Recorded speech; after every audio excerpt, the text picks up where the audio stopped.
Évangile de Jésus-Christ selon saint Jean au chapitre 6.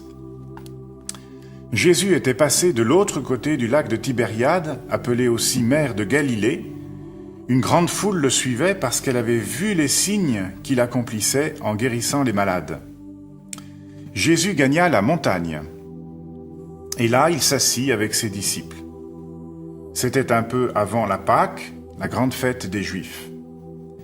Jésus leva les yeux et vit une foule nombreuse qui venait à lui. Il dit à Philippe, « Où pourrions-nous acheter du pain pour qu'ils aient à manger ?» Il disait cela pour le mettre à l'épreuve, car lui-même savait bien ce qu'il allait faire. Philippe lui répondit, « Le salaire de 200 journées ne suffirait pas pour que chacun ait un petit morceau de pain. » Un de ses disciples, André, le frère de Simon-Pierre, lui dit, « Il y a ici un jeune garçon qui a 5 pains et 2 poissons. Mais qu'est-ce que cela pour tant de monde ?» Jésus dit, « Faites-les asseoir. » Il y avait beaucoup d'herbe à cet endroit. Ils s'assirent donc au nombre d'environ 5000 hommes. Alors Jésus prit les pains et après avoir rendu grâce, les leur distribua. Il leur donna aussi du poisson autant qu'ils en voulaient. Et quand ils eurent mangé à leur faim, il dit à ses disciples, « Ramassez les morceaux qui restent, pour que rien ne soit perdu. » Ils les ramassèrent et remplirent 12 paniers avec les morceaux qui restaient des 5 pains d'orge après le repas.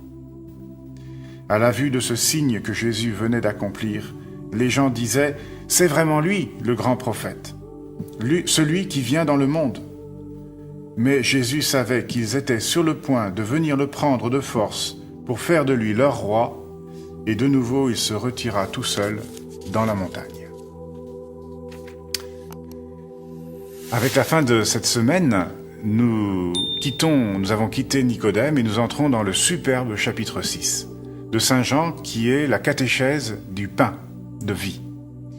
Et pour construire cette catéchèse à partir de son évangile, lui qui ne raconte pas l'Eucharistie, la Sainte Seine, il va beaucoup développer dans ce chapitre 6 des signes pour nous montrer quel est le sens de l'Eucharistie.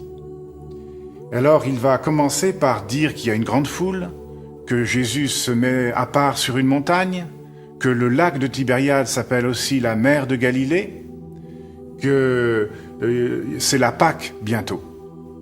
Et en traversant aussi ce lac de Tibériade, eh bien, il y a comme une mémoire qui se fait ici d'une autre traversée antécédente à celle-ci, qui était la traversée de la mer Rouge. Et dans le désert qui avait suivi la traversée de la mer Rouge, il y avait eu la manne, le pain qui était descendu du ciel. Et là, Jésus ne fait pas descendre le pain du ciel parce qu'il a quelque chose à annoncer qui est bien plus grand et bien plus important. Pour cela, il a besoin de l'esprit de l'enfance, qui est en nous, comme en André, comme en Philippe. Et c'est André qui va trouver. Il y a là un petit garçon, 5 pains, 5 pains d'orge et 2 poissons, 3 fois rien. Eh bien tant pis, faites asseoir les gens, on va leur donner à manger. Et avec ces 3 fois rien qu'un enfant donne à Jésus, Jésus multiplie les pains pour tout le monde. Si les hommes, les disciples, si nous n'apportons pas 3 fois rien, Jésus ne peut pas faire l'Eucharistie pour nos vies, dans nos vies. Pour que le miracle, pour que ce qui sera un jour le sacrement de l'Eucharistie puisse avoir lieu, il faut que nous puissions apporter à Jésus ce que nous sommes. Parce que dans tous les paniers, dans tout ce qui revient de ce puissant miracle, qui ne sera compris bien sûr qu'après la résurrection de Jésus comme le miracle du pain, le miracle de l'Eucharistie. Pour que ce miracle ait lieu, il fallait non seulement que nous apportions, que cet enfant apporte ses pains, mais qu'au retour de ce qui revient après, il y a comme par hasard 12 paniers, un panier par apôtre, pour que dans le temps de l'Église, qui vient après le temps du Christ, il y ait encore du pain et que rien ne soit perdu. Cette personne qui fait ce miracle, c'est le Christ lui-même, parole de Dieu, pain de vie pour nous, qui renouvelle en chaque Eucharistie son pain, en nous le donnant, pour que nous ne nous nourrissions pas simplement de ce que nous avons à lui dire, mais de ce que lui a à nous donner.